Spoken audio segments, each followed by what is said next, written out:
काल परवा एक आर्टिकल आला होता, लेख आला होता,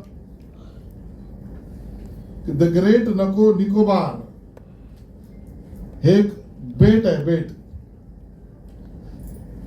ते समजून घ्या, ते बेट विकसित करण्याची भूमिका मोदीजींच्या सरकारने ठरवली. त्यासाठी काही लाख कोटी रुपये वर्ग केले, त्याच्याबद्दल टेंडर निघाले, निविदा निघतायत आणि विरोधकांचे काही सूर विरोधात सुरू झाले. पण आपल्याला समजण्यासाठी सांगतोय की द ग्रेट निकोबार अशा ठिकाणी भारताच्या दक्षिणेकडे वसलंय आणि तिथे जर मिलिटरी आणि अन्य विकासाचं केंद्र बनलं तर त्याचा उपयोग काय होईल. तर आज आपण रोज जे पाहतो, ऐकतोय ना की हॉर्मुझच्या समुद्र धुनीतून बोटी येत नाहीत, त्यामुळे तेल इंधन कमी येतं आणि मग तिथून जाणाऱ्या बोटींवर इराण हल्ला करतं आणि त्यासाठी सगळ्या युद्धाचा आपण हे सगळं युद्ध पाहतो. तर एवढ्या चिंचोळ्या समुद्रधुनीवर इराण पहारेकरी बसला तर त्याने जगाला एका अर्थाने नडवलं. तेला आणि इंधनाचे दर वर चढले आणि मोठी मोठी राष्ट्र गडबडली. विध्वंसक भूमिका असू शकेल नसेल मला माहित नाही, तो इराणचा प्रश्न झाला, परिणाम आपल्या देशावर जरूर झाला. एवढ्या चिंचोळ्या जलवाहतुकीच्या रस्त्यावर इराण जर पहारेकरी करतं तर जगाच्या समोर काय संदेश जातोय. एक्झॅक्टली हेच द ग्रेट निकोबार. मला असं वाटतं की ज्या ठिकाणी मिलिटरी बेस झाल्यावर तिथून मलक्का नावाचा समुद्र जलवाहतुकीचा मार्ग अलीकडच्या देशांना तेल इंधन पुरवणार आहे, तिथे भारत जर पहारेकरी झाला तर जगासमोर भारताची मान किती थाट होईल आपण लक्षात घ्या. ही भूमिका घेणारा सरकार आणि देश मोदीजींचा भारत देशाचा आपला आहे. इथपासून गरिबांना अन्न पुरवण्यापर्यंत,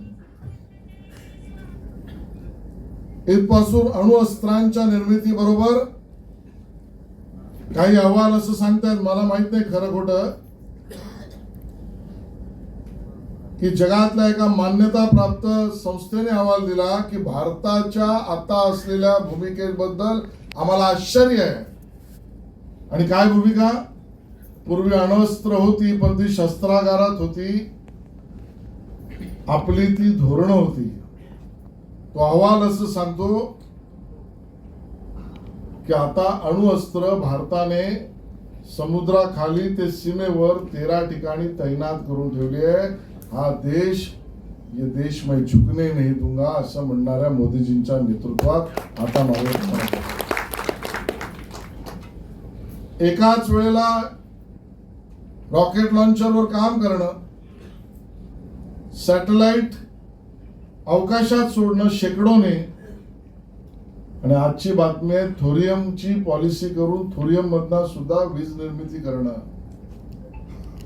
शेतकऱ्याच्या अकाउंटवर दर 3 महिन्याने केंद्र सरकारचे आणि राज्य सरकारचे प्रधानमंत्री सन्मान निधी जाणं आणि आमच्या माता भगिनींचं जीवन सुरक्षित करण्यासाठी सुरक्षा योजना सुद्धा करणं.